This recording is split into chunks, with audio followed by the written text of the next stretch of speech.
Can universities be decolonized to societies where they are located or not? Very good question.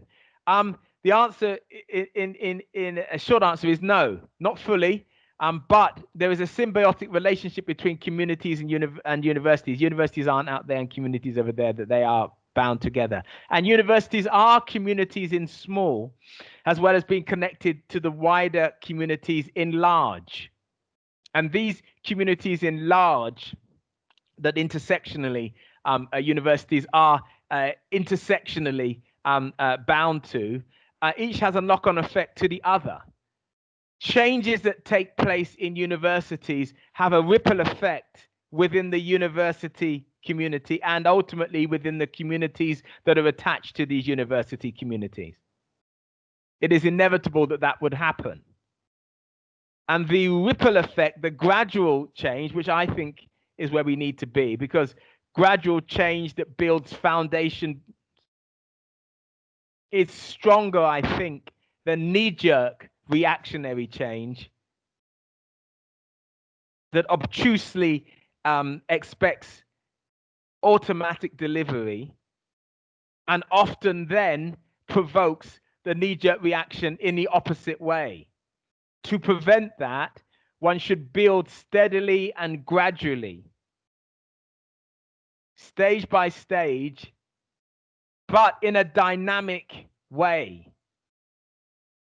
This dynamism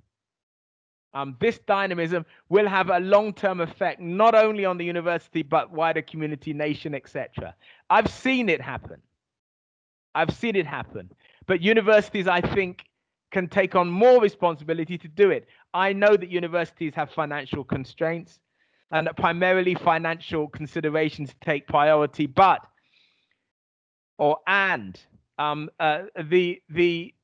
the reality is that post-Brexit, it is highly likely that the numbers of overseas students will be affected by changes in migration and immigration regulations. More home students will need to be drawn into institutions. Many of those home students are coming from diverse communities.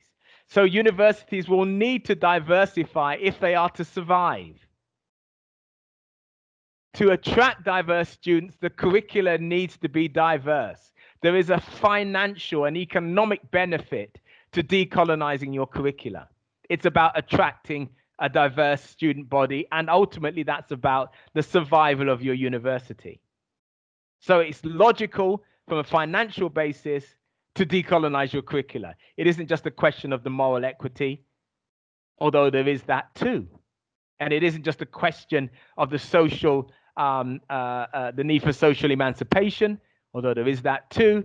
And it isn't just a question of the need for to build a better cohesive society, although there is that too. There is the sound economic argument that it makes economic sense, ultimately, to decolonize, even if in the short term it's hard work, it's difficult, and you have to convince the students that may have come in theoretic with an idea of wanting to be involved in it, but may not necessarily want the hard work of it.